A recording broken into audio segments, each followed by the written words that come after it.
Somewhere along the way, advertising stopped working, and most brands still haven't gotten the memo.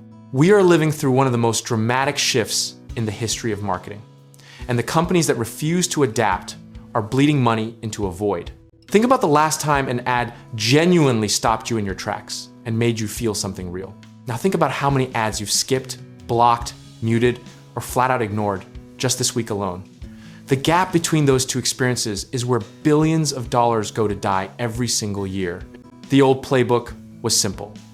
Interrupt someone, repeat your message enough times, and eventually they'll buy something. But the average person now sees somewhere between 6,000 and 10,000 ads per day. And the human brain has become a world-class filter for all of it. Here's the brutal irony. The more money brands poured into interruptive advertising, the more audiences trained themselves to tune it out completely. It's like trying to make someone like you by showing up uninvited to their house every hour on the hour. The catalyst behind this collapse isn't just ad fatigue, it's identity. Modern consumers, especially younger ones, don't just buy products anymore. They buy into narratives that reflect who they are or who they want to become. Nike figured this out decades ago, when they stopped selling shoes and started selling the idea that you are an athlete, full stop. That shift from product pitch to personal philosophy is the difference between a brand you forget and one that tattoos itself onto your soul. We've watched legacy brands pour hundreds of millions into Super Bowl spots that generate buzz for 48 hours and then vanish, while smaller brands with a clear story and almost no budget have built communities that rival religious devotion.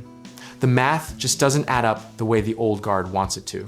And yet, the boardrooms are still full of people saying, we just need better targeting, as if the problem is precision and not the fundamental relationship between brand and audience.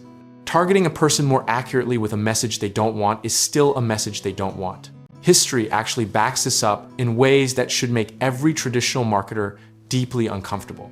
The brands that survive generational shifts, Apple, Patagonia, Harley-Davidson, all did so by becoming symbols of a worldview, not just vendors of a product.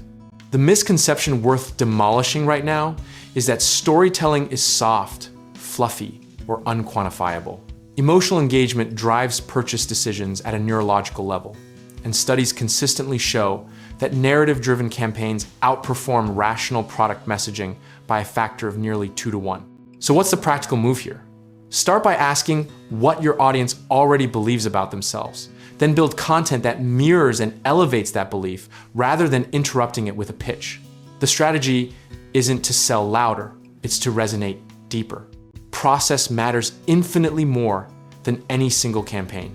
Consistency in voice, authenticity in story, and patience to let trust compound over time are the 3 unglamorous pillars that separate brands with staying power from brands with a PR moment. At the end of the day, the brands that win are the ones that make their audience feel seen, not sold to. Discipline in storytelling, sizing your content investment wisely, and showing up consistently will always outperform any clever one-time campaign. The most freeing thing a brand can do is stop chasing attention and start deserving it, because an audience that finds you is infinitely more valuable than one you interrupted.